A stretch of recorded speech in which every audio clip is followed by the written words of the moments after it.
ঠিকাদারি কাজ নিয়ে কৈলাসহরে চরম উত্তেজনা। নিগো বাণিজ্যের রোষানলে পড়ল আব্দুল মান্নান নামে কৈলাসহরের এক নামি দামি ঠিকাদারের বহুল মূল্যের বিটুমিন প্লান্ট মেশিন সহ বেশ কিছু মেশিনারি ও গাড়ি।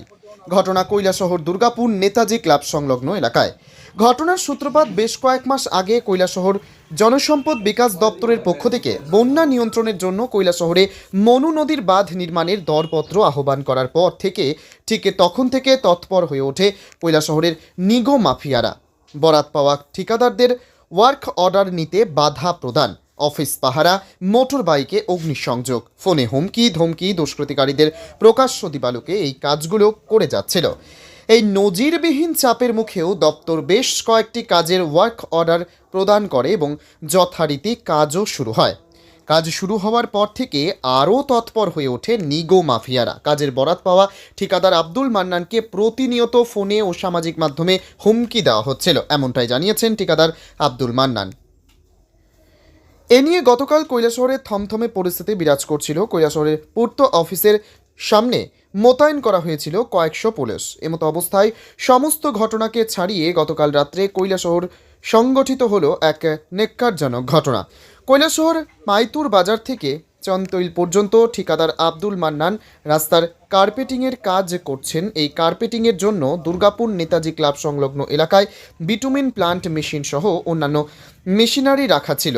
গতকাল অর্থাৎ 17ই এপ্রিল রাতের অন্ধকারে একদল দুষ্কৃতী সাদা রঙের একটি ওয়াগনার গাড়ি নিয়ে সেই বহুমূল্যের মেশিনে পেট্রোল ঢেলে আগুন লাগিয়ে দেয় বলে অভিযোগ। এলাকাবাসী সেই গাড়িটিকে আটক করতে চাইলে গাড়িটি দ্রুত গতিতে পালিয়ে যায়। সঙ্গে সঙ্গে খবর পাঠানো হয় কৈলাসহর অগ্নি নির্বাপন দপ্তরে। অগ্নি নির্বাপক দপ্তরের কর্মীরা ঘটনাস্থলে এসে আগুন নিভিয়ে যাওয়ার পর পুনরায় আগুন দেওয়া হয়, এমনই অভিযোগ করেছেন ঠিকাদার।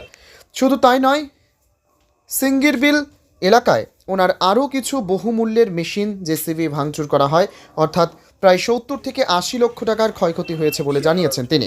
জানেন কি পরিস্থিতি অফিসে ঢোকা যায় না, টেন্ডার নিয়ে ঝামেলা। আমরা যারা বড় বড় কাজের সঙ্গে যুক্ত, ছোট ছোট কাজে আমরা ইন্টারফেয়ার করি না। কোনো অফিসে আপনি ঢুকতে পারবেন না। গত কিছুদিন আগে মোটর বাইক জ্বালিয়ে দেয়, আজ পর্যন্ত কে জ্বালিয়েছে, দিনের দুপুরে মোটর সাইকেল জ্বালালো, কোনো নাম দাম কিচ্ছু নেই। এই পরিস্থিতিতে দুষ্কৃতীরা একটার পরে একটা ঘটনা করছে। গতকালকে বিকাল থেকেই আমাকে থ্রেট, আমাকে মেরে ফেলবে, আমার বাড়ি ভাঙবে, নাইলে মেশিন জ্বালাবে। রাত্রে আমরা খবর পাই 10টার দিকে শ্রীরামপুরের নীলমণি, ওর নাম আমি এফআইআর দিয়েছি, ওর বাড়িতে মতলব রঞ্জিত নাম, ওর নাম মতলব। তারপরে হচ্ছে রত্না বলে যাকে চিনি, ও, তারপরে অলক, এই 4-5 জনের নেতৃত্বে আরও কিছু লোক ছিল। এখান থেকে নীলমণির বাড়িতে মিটিং হয় 10টার সময়।